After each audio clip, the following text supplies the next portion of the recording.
आनंद आप लोगों का स्वागत करता हूँ मेरे ऑफिशियल यूट्यूब चैनल पे जिसका नाम है वैदिक गणित। तो दोस्तों ये quantitative aptitude bye Arun Sharma solution series second चल रही है। और इस सीरीज में आपको नंबर सिस्टम का सॉल्यूशन देखने को मिलेगा और ये नंबर सिस्टम का पार्ट 5 है। ठीक है। और ये मैं कौन सी बुक का आपको यहाँ पे सॉल्यूशन करवा रहा हूँ, वो बुक है आपको क्वांटिटेटिव एप्टीट्यूड बुक, जो कि अरुण शर्मा द्वारा ये बुक लिखी गई ये बुक है। ठीक है। तो इसी बुक का आपको यहाँ पे सॉल्यूशन देखने को मिलने वाला है। ठीक है ना। अभी लेवल 1 चल रहा है, अभी लेवल 2 शुरू नहीं हुआ है, अभी लेवल 1 ही चल रहा है। और पार्ट 5 में आपको 10 क्वेश्चंस के सॉल्यूशन देखने को मिलेंगे। ठीक है। 10 सवाल के उत्तर यहाँ पे आपको देखने को मिलने वाले हैं। तो नंबर सिस्टम जो है बहुत ही ज्यादा इंपॉर्टेंट टॉपिक है। ये एक तरह से समझ लो तो मैथ्स का क्या है, बेसिक है। तो उससे भी बोल सकते हैं बहुत ज्यादा इंपॉर्टेंट है। अगर आप एसएससी सीजीएल का प्रिपरेशन कर रहे हो या फिर सीएचएसएल का या फिर सीपीयू एग्जामिनेशन का ना, तो उसके लिए तो ये काफी ज्यादा इंपॉर्टेंट है, क्योंकि इसमें इससे क्वेश्चन तो एकदम पूछे जाते हैं, फ्रिक्वेंटली पूछे जाते हैं। ठीक है। साथ ही साथ आईबीपीएस बैंक पीओ क्लर्क और एसबीआई बैंक पीओ क्लर्क का भी अगर आप प्रिपरेशन करें तो इस वीडियो को देख सकते हो। ठीक है। जस्ट एज अ नॉलेज, क्योंकि वैसा इसमें सवाल पूछा नहीं जाता है, लेकिन फिर भी अपने नॉलेज के लिए रख सकते हो, क्योंकि इसके बहुत सारे तरीके जो ना और बाकी क्वेश्चन में आप यूज कर सकते हो, अप्लाई कर सकते हो। ठीक है। तो इसलिए आप इस वीडियो को देख सकते हो, कोई दिक्कत नहीं होगा, आप यहाँ से कुछ ना कुछ सीखोगे ही। ठीक है। आपके लिए बेकार नहीं जाएगा। तो बेसिक चीज जान के रखो, क्योंकि इसमें आपको बेसिक चीजें मैं बहुत जगह बताऊंगा, कुछ कुछ क्वेश्चंस में आपको बेसिक चीजें भी साथ साथ मैं आपको देता जा रहा हूँ। तो इसलिए ये वीडियो देखो। साथ ही साथ अगर आप रेलवे के एग्जामिनेशन का प्रिपरेशन कर रहे हैं ना, रेलवे के एग्जामिनेशन का, तो उसमें तो काफी ज्यादा इंपॉर्टेंट है ये वीडियो। ठीक है। क्योंकि इससे सवाल जो ना अक्सर पूछे जाते ही जाते, कोई भी एग्जामिनेशन ले लो उसमें आपको नंबर सिस्टम के सवाल देखने को मिलेंगे ही मिलेंगे। ठीक है। साथ ही साथ अगर आप CAT MAT JET examination preparation कर रहे हो तो वो भी, वहां पे भी आपको ये बहुत ज्यादा जरूरत पड़ेगा। वैसे ये बुक जो है ना, वो एक्चुअली है कैट के लिए ही।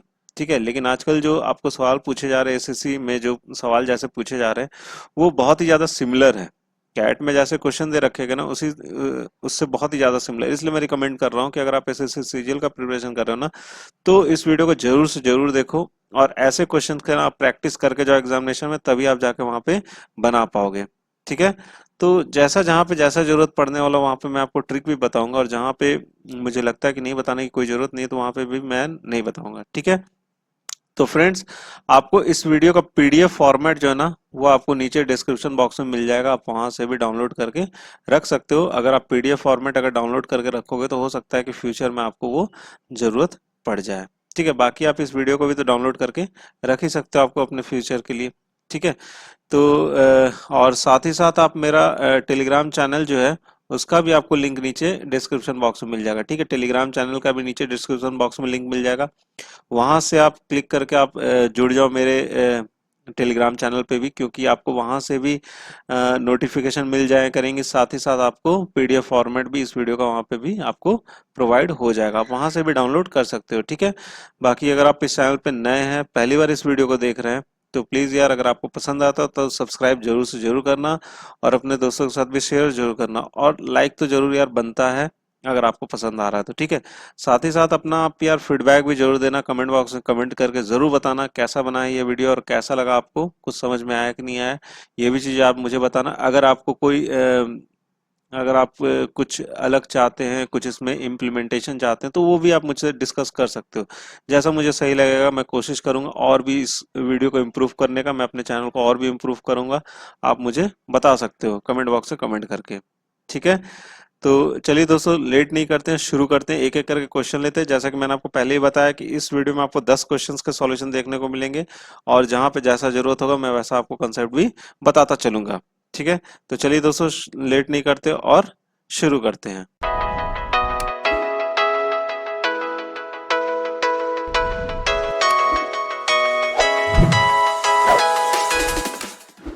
तो दोस्तों, पहला सवाल आपके स्क्रीन पर है। पहला सवाल क्या है?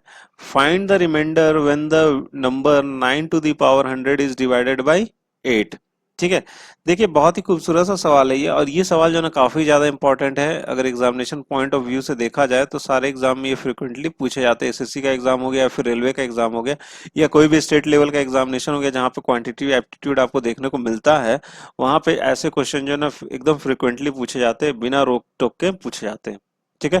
तो देखो इसमें बोल क्या रहा है कि अगर हम 9 टू दी पावर 100 है, अगर उसको 8 से अगर डिवाइड करते हैं, समझिएगा ध्यान से, अगर 9 9 के पावर में अगर 100 है और उसको अगर हम लोग 8 से डिवाइड करते हैं तो हमारा शेषफल क्या होगा, रिमाइंडर क्या होगा, यहाँ पे आपसे ये चीज पूछा जा रहा है। ठीक है, तो देखिए 9 टू द पावर क्या बोला, 100 है, उसको हमने डिवाइड किससे करना है, उसको हमने डिवाइड करना है 8 से। ठीक है, ये क्या पॉसिबल है क्या, 9 टू द पावर ऑफ 100 निकाल सकते हो क्या, 9 को 100 बार गुना करके आप निकाल सकते हो, नहीं पॉसिबल नहीं है। तो यहाँ पे हमने क्या लगाना पड़ेगा, ट्रिक लगाना पड़ेगा और इसको सॉल्व करना पड़ेगा। तो ऐसे क्वेश्चन को हम लोगों को सॉल्व ऐसे करना है, जैसे कि अगर ऊपर में 9 लिखा हुआ है, 9 टू द पावर 100 है ना, तो मैं 9 को ऐसे लिख सकता हूँ 8 प्लस 1। ठीक है, हमें जो नीचे दे रखा गया ना डिवाइजर में, उस पे ध्यान देना, उसके अकॉर्डिंग हमको ऊपर में सेट करना, और नीचे में क्या हो जाएगा, हमारा 8 हो जाएगा। समझ गए, मैं ऊपर में 9 दे रखा गया था, क्या मैं उसको लिख सकता हूँ 8 प्लस 1 टू द पावर 100, लिख सकते हैं ना। अच्छा, अगर मैं इस 8 से अगर इस वाले पार्ट को अगर मैं डिवाइड करता हूँ, अगर इस 8 से इस 8 वाले पार्ट को अगर मैं डिवाइड करता हूँ तो रिमाइंडर क्या मिलेगा, हमको 0 मिलेगा। ऑलवेज हमको रिमाइंडर क्या मिलेगा, 0 मिलेगा, क्योंकि सिर्फ बात हो रही है ना, हमारे यहाँ पे रिमाइंडर की बात हो रही है। ठीक है, रिमाइंडर की बात हो रही है, हमने रिमाइंडर कितना आएगा वो चीज यहाँ पे बताना, तो हम सिर्फ जो बात करेंगे वो रिमाइंडर की बात करेंगे। तो 8 को 8 से डिवाइड करोगे तो रिमाइंडर क्या देगा आपको, 0 ही देगा। तो जब 0 देगा तो उसकी क्या हमें जरूरत है, नहीं जरूरत है, तो उसको हटा देते हैं। 1 टू द पावर, यह इधर में कितना बचा हुआ, 1 ही बचा हुआ ना, 1 टू द पावर कितना हो जाएगा, 100। अच्छा, अब एक का कितना भी पावर रख लो, कितना देता है आपको, हमेशा 1 ही देगा, तो 1 बटे में कितना हो गया आपको, 8। एक बटे में कितना हो जाएगा हमारा, 8। तो एक चीज बताओ, एक जो है 8 से क्या है, छोटा है, तो क्या 8 उसको डिवाइड कर पाएगा, नहीं कर पाएगा, तो रिमाइंडर कितना बच जाएगा हमारा, रिमाइंडर हो जाएगा आपको 1। रिमाइंडर कितना हो जाएगा, 1 हो जाएगा। ठीक है, यहाँ पे ऐसा भी बोला जाता है, एक थ्योरम आपको यहाँ पे बता देता हूँ, एक रिमाइंडर का थ्योरम होता है, अगर न्यूमरेटर अगर डिनोमिनेटर से छोटा है, समझिएगा ध्यान से, अगर न्यूमरेटर डिनोमिनेटर से छोटा है तो रिमाइंडर जो होता है, रिमाइंडर ऑलवेज क्या होता है, न्यूमरेटर के बराबर होता है। ऑलवेज रिमाइंडर क्या होता है हमारा, न्यूमरेटर के बराबर होता है। अदर मतलब क्या है कि एन और डी जो होने चाहिए ना, दोनों क्या होने चाहिए, आपको पॉजिटिव ही होने चाहिए। ये भी ध्यान देना, कंडीशन ये भी है कि एन और डी हमारे क्या होने चाहिए, पॉजिटिव ही होने चाहिए। मतलब न्यूमरेटर अगर डिनोमिनेटर से अगर छोटा होगा तो रिमाइंडर हमारा हमेशा क्या होगा, मेरा न्यूमरेटर ही होगा। वही चीज मैं यहाँ पे लगाया हूँ, 1 हमारा क्या आपको 8 से छोटा है, न्यूमरेटर यहाँ पे छोटा है ना डिनोमिनेटर से, तो रिमाइंडर हमारा क्या हो जाएगा, 1 हो जाएगा। तो कौन सा ऑप्शन सही हो जाना चाहिए हमारा, ये ऑप्शन क्या हो जाएगा, यहाँ से करेक्ट हो जाएगा। ठीक है भाई, समझ गए होंगे इसको। ठीक है, चलिए अब अगला देखते हैं हम लोग। हाँ तो दोस्तों, अगला सवाल आपके स्क्रीन पर है। अगला सवाल भी सेम वैसा ही जैसा अभी हमने पीछे देखा था, इसमें थोड़ा सा डिफरेंट है, देख लेते क्या है। बोल क्या रहा है यहाँ पे कि find the remainder of 2 to the power 1000 when divided by 3। मतलब बोल रहा है कि अगर हम 2 से पावर अगर हमारा 1000 है, उसको जब हम 3 से डिवाइड करेंगे तो हमारा रिमाइंडर क्या होगा, ये चीज यहाँ पे पूछा जा रहा है। ठीक है, क्लियर है, आपको समझ गए होंगे इसको। ठीक है ना, शेषफल यहाँ पे भी शेषफल ही पूछा जाए, तो मैंने क्या बोला था कि जो डिनोमिनेटर है उसके पास में जाओ। तो डिनोमिनेटर के पास में जाना अगर हमको न्यूमरेटर में करना, तो हम यहाँ पे ये लिख सकते हैं, 2 को मैं ये चीज लिख सकता हूँ, 3 माइनस 1 टू दी पावर कितना हो जाएगा, 1000। कोई दिक्कत है क्या, कोई दिक्कत नहीं है, बात वही हो गई। ठीक है, आ गया नीचे 3 हमारा। अच्छा, इससे जब हम इसको डिवाइड करेंगे ये वाले पार्ट को, तो हमेशा रिमाइंडर क्या देगा, मेरा 0 ही देगा। तो हम यहाँ से 3 हटा लेते हैं, बच क्या गया हमारा यहाँ पे -1 टू दी पावर क्या हो जाएगा, 1000 बटे में कितना हो गया, 3 हो गया। क्लियर है यहाँ तक, समझ गए। अच्छा, -1 जो है, माइनस हमको तो लेके चलना पड़ेगा, -1 का पावर कितना, 1000। अच्छा, 1000 क्या है, यहाँ पे इवन पावर है, मैं बोल सकता हूँ कि ये इवन पावर है।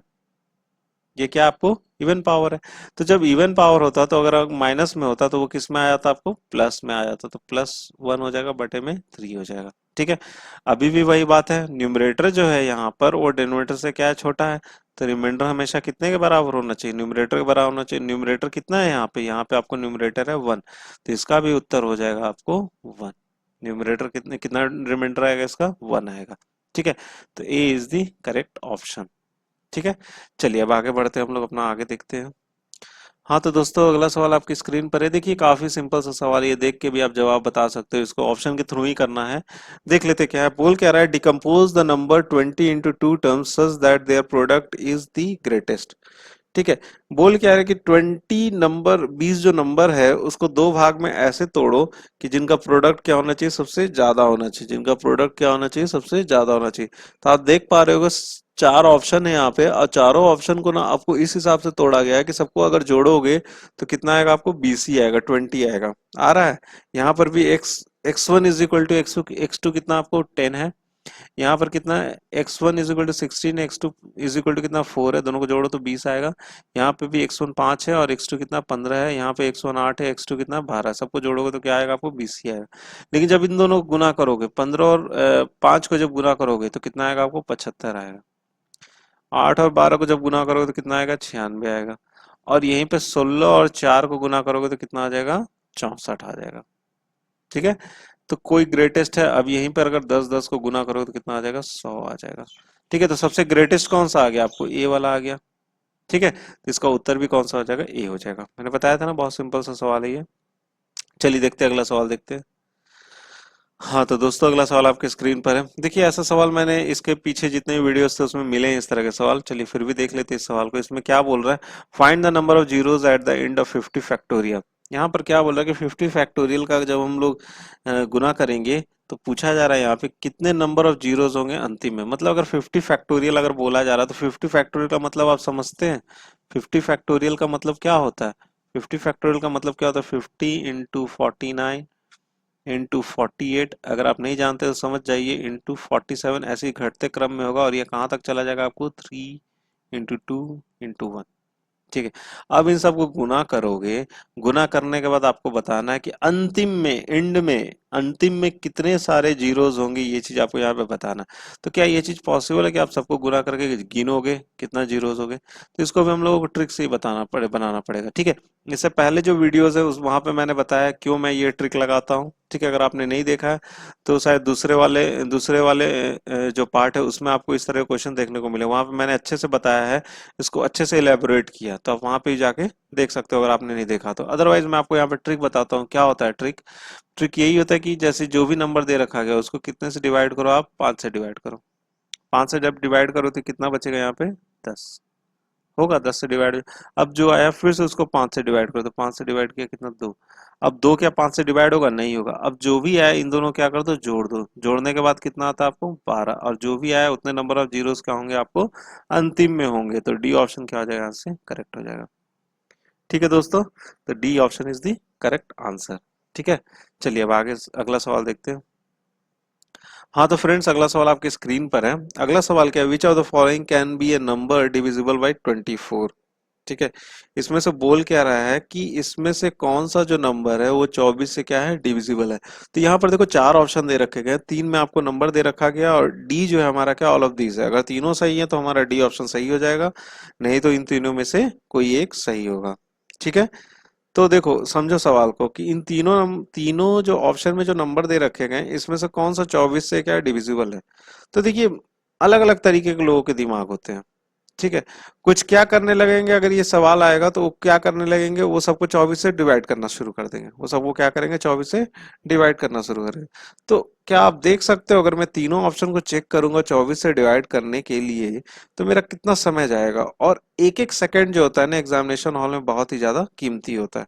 और ये जो एक एक सेकंड आप बचाते हो, एक एक मिनट जो आप बचाते हो ना किसी सवाल में, उसको स्मार्टली सॉल्व करके, वही आपका जो डिफिकल्ट सवाल होता है, जो कैलकुलेटिव सवाल होता है, आप उसको वहां पे यूज करके आप उसको भी बना सकते हो। ये स्ट्रेटजी अपनानी चाहिए। ठीक है। अब देखो इस क्वेश्चन को क्या करना है, आपको स्मार्टली करना है।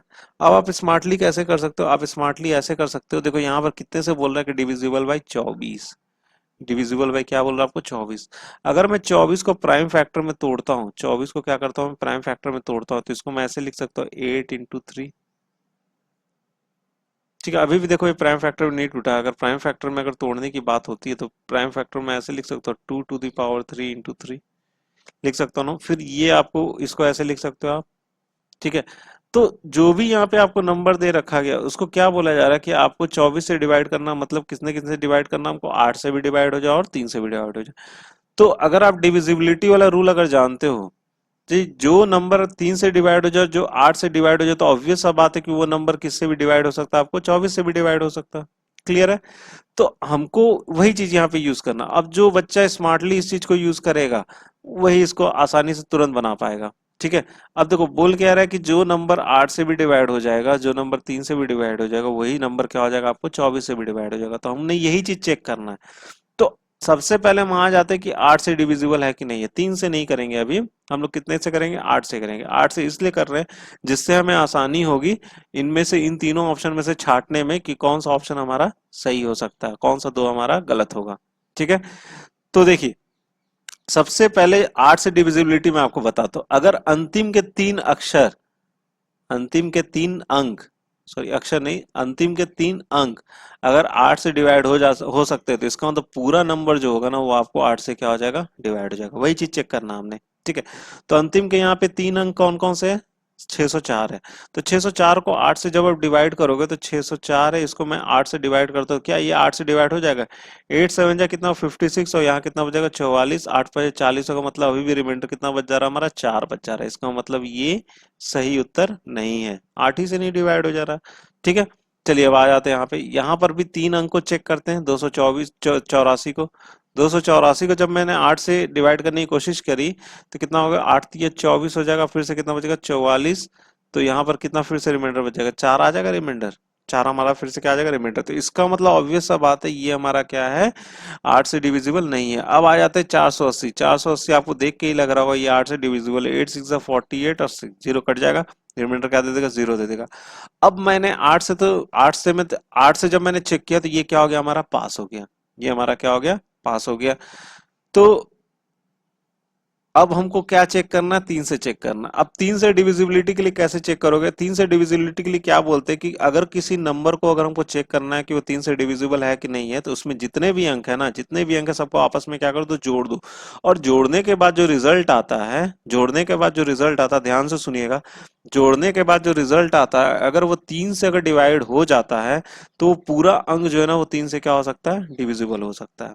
अब मेरा 8 से तो ये चेक हो गया, अब हमको 3 से चेक करना है। 3 से चेक करने के लिए क्या बोला मैंने? सब अंकों क्या कर दो? जोड़ दो। 1 + 3 हो जाएगा, +6 हो जाएगा, +2 हो जाएगा, +4 हो जाएगा, +8 हो जाएगा, प्लस क्या हो जाएगा? 0 हो जाएगा। सबको जोड़िए।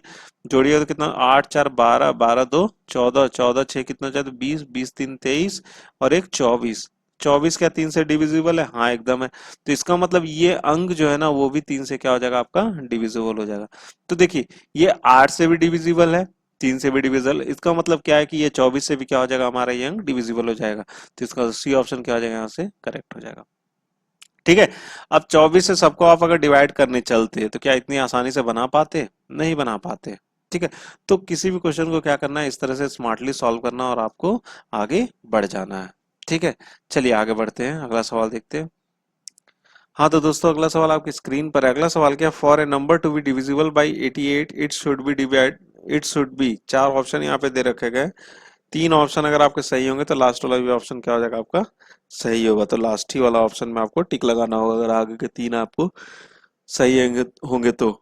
ठीक है, तो देखिए for a number to be divisible by 88, 88 से बोल रहा है डिविजिबल बाई 88। ठीक है, तो देखो किसी भी नंबर को 88 से डिवाइड करना है। कितने से डिवाइड करना है हमको? 88 से डिवाइड करना है। ठीक है, तो 88 से डिवाइड होने के लिए हमको बोल रहा है कि इन तीन ऑप्शन दे रखे गए उसमें से देखना है हमको। तो 88 को अगर मैं तोड़ता हूं तो 88 को मैं बोल सकता हूँ 8 इंटू क्या हो जाएगा? 11। एक तो ये हो सकता है। दूसरा मैं इसको ऐसे तोड़ के लिख सकता हूँ 22 इंटू 4। कोई दिक्कत है? नहीं है। ठीक है, और दूसरा एक तरीका इस तरह से भी मैं लिख सकता हूँ ना, बस। और तो एक हो जाएंगे आपका 8 इंटू 11 हो गया और 22 इंटू 44 हो गया। ठीक है, लिख सकते हैं, यही दो तरीके से हो सकता है। तो अब चलो चेक करते हैं, पहला चेक करते हैं डिविजिबल बाई 22 एंड 88।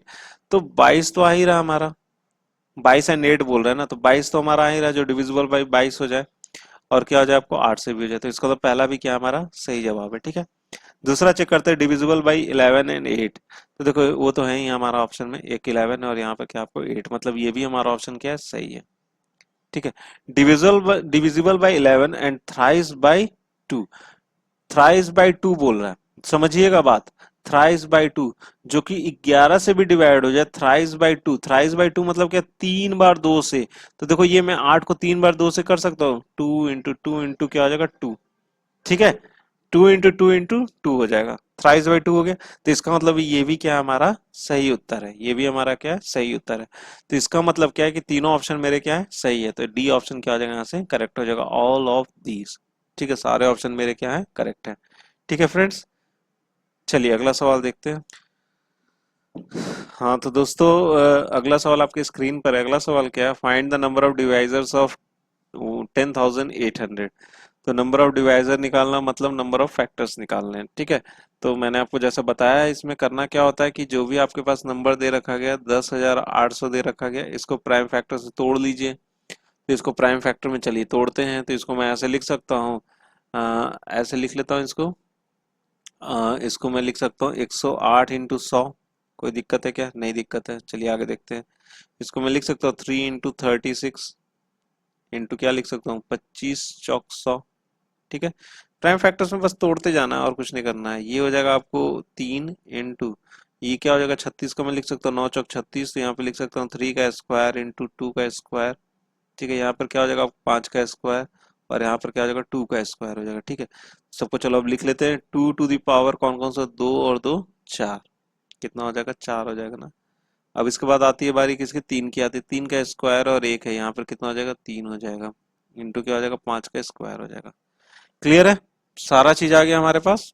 ठीक है, अब नंबर ऑफ फैक्टर के लिए क्या करना पड़ेगा, नंबर ऑफ फैक्टर्स के लिए हमको क्या करना पड़ेगा, यहाँ जितना भी पावर है सबको क्या कर दो, प्लस वन से जोड़ के आपस में गुना कर दो। 3 + 1 हो जाएगा, और यहाँ पर कितना हो जाएगा, 2 + 1 हो जाएगा। ठीक है, ये कितना हो गया आपको, 5 आ गया। यहाँ पर कितना हो जाएगा, 4 हो जाएगा, और यहाँ पर कितना हो गया, 3 हो गया।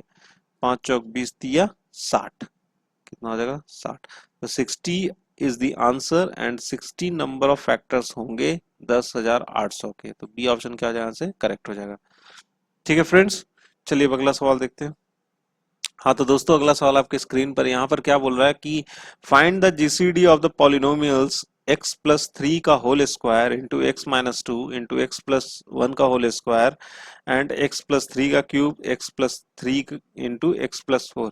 इस पॉलिनोमियल का हमको जीसीडी निकालना। तो चलो निकाल लेते हैं। जीसीडी मतलब क्या निकालना, ग्रेटेस्ट कॉमन डिवाइजर निकालना। तो देखो कौन कौन से कॉमन है और सबसे ज्यादा ग्रेटेस्ट होने चाहिए, और डिवाइजर भी होने चाहिए। डिवाइजर मतलब जो कि आपको डिवाइड कर दे। तो देखिए इसमें करना क्या है, x+3 यहाँ पर भी, x+3 यहाँ पर भी है, लिख लेते x+3। ठीक है, सबका हाईएस्ट पावर कितना है, x+3 का सबसे हाईएस्ट पावर कितना हो सकता है, मतलब 1। लोएस्ट पावर देखना ना, greatest common divisor, lowest power कितना हो जाएगा, फैक्टर में निकालना है, डिवाइजर निकालना है, तो 1 हो गया। ठीक है, अब x+1 भी कॉमन है, तो निकाल लेते हैं x+1। ठीक है, ये x+1 किस में, स्क्वायर में है, और यहाँ पर कितना है, क्यूब में है। तो कितना हो जाएगा, लोएस्ट पावर लेना हमको, x+1 का होल स्क्वायर हो जाएगा। ठीक है, क्लियर है। x-2 कॉमन है क्या, नहीं है भैया। x+4 कॉमन है क्या, नहीं है। मतलब क्या है, हमारा आंसर क्या हो जाएगा, x+1 का पावर 1, x+2 का होल स्क्वायर। तो कौन सा ऑप्शन सही हो जाएगा, हमारा सी ऑप्शन क्या हो जाएगा, करेक्ट हो जाएगा। ठीक है, चलिए अब अगला सवाल देखते हैं। हाँ तो दोस्तों, अगला सवाल आपके स्क्रीन पर है। अगला सवाल क्या है, find the LCM of x+3 into 6x square plus 5x plus 4 and 2x square plus 7x plus 3 into x+3। ये जो भी अलजेब्राइक इक्वेशन दे रखा गया है, उसको हमको क्या निकालना, पॉलिनोमियल जो दे रखा गया उसका एलसीएम निकालना है। ठीक है, चलिए देखिए यहाँ पे एक करेक्शन कर लो। करेक्शन क्या करने के लिए मैं बोल रहा हूँ, यहाँ पर करेक्शन में आपको क्या करना है, ये वाला माइनस होगा, ये वाला पार्ट क्या होगा, माइनस होगा। ठीक है, तब ये क्वेश्चन आप बना पाओगे। ठीक है, यहाँ पर कितना हो जाएगा, x+3 हो गया। ठीक है, यहाँ पर लिख लो 6x square plus 5x minus क्या लिख लोगे, 4।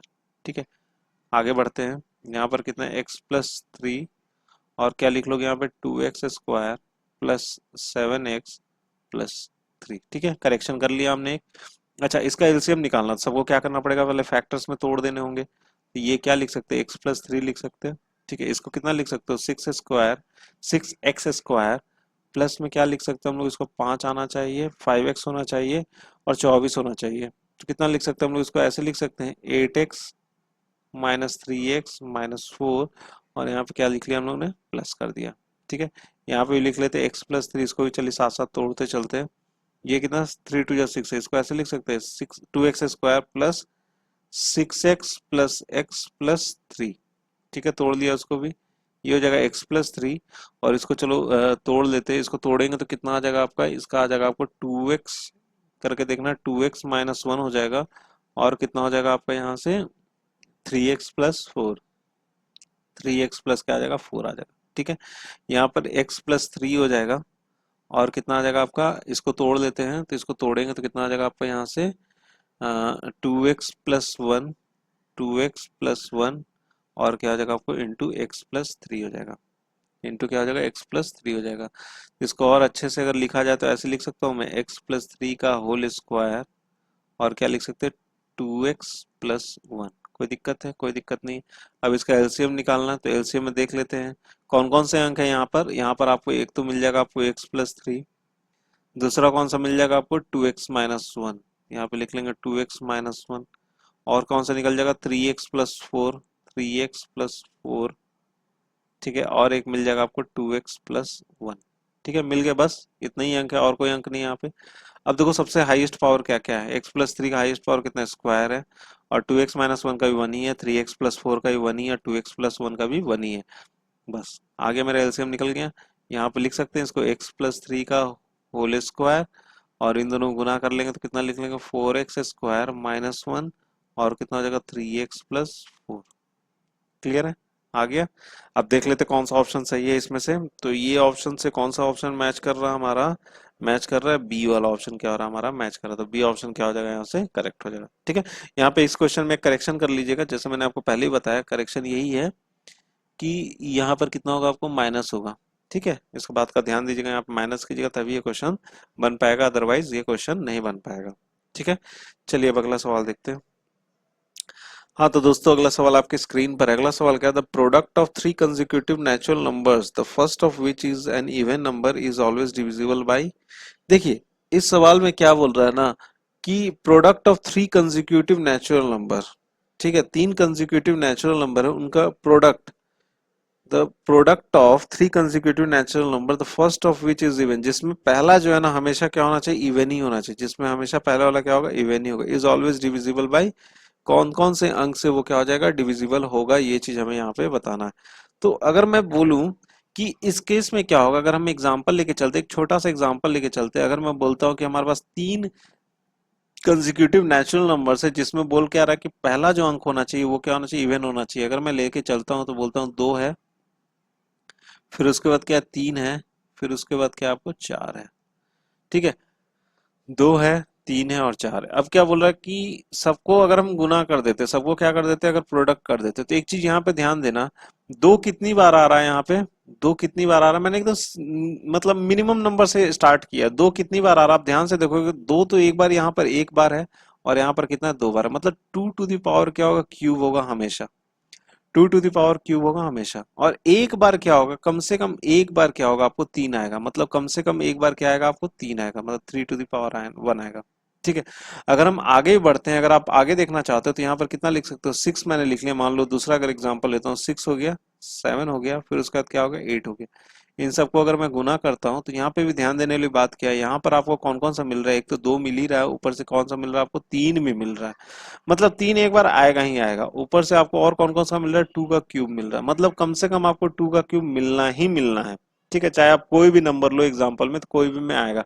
तो आप एक चीज ध्यान दो ना, यहाँ पर देखो चीज, ऑप्शन देखो, अब ऑप्शन में देखो क्या 12 से डिवाइड हो जाएगा, यहाँ पे 2 का स्क्वायर इंटू 3 है, तो मैंने क्या बोला 2 का क्यूब आएगा और एक बार 3 आएगा ही आएगा, तो इसका मतलब 2 का स्क्वायर है यहाँ पर और एक बार 3 है, तो इसका मतलब ये भी क्या हो जाएगा आपका डिवाइड कर सकता है, 12 से भी डिविजिबल है वो अंक। ठीक है, उसके बाद देखो 24 में क्या होता है 8 या 24, 2 का क्यूब और एक बार क्या आ रहा है आपको 3 आ रहा है, तो इसका मतलब क्या है ये भी डिवाइड, इससे भी डिविजिबल होगा वो अंक। ठीक है, और यहाँ पर 6 में क्या हो रहा है 2 इंटू 3 आ रहा है, मतलब एक एक बार दोनों आ रहा है। ठीक है, तो ये भी क्या होगा आपको डिवाइड कर पाएगा, मतलब तीनों ऑप्शन हमारे क्या है करेक्ट है, तो डी ऑप्शन क्या हो जाएगा यहाँ से करेक्ट हो जाएगा, ऑल ऑफ दीज। ठीक है, समझ गए होगे इस क्वेश्चन को।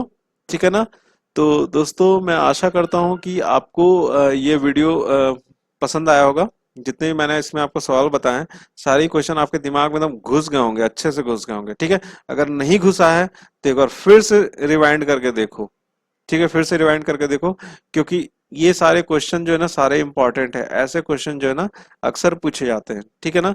तो कोई भी क्वेश्चन को हमको छोड़ना नहीं है, सबको सीखते चलना है, और सब में कैसे कैसे कंसेप्ट लग रहा है ना उसको भी बहुत ध्यान से दिमाग में बिठा लो, ठीक है ना। तो ऐसे क्वेश्चन जो है मैं अक्सर आपको हमेशा ला के देता रहूंगा।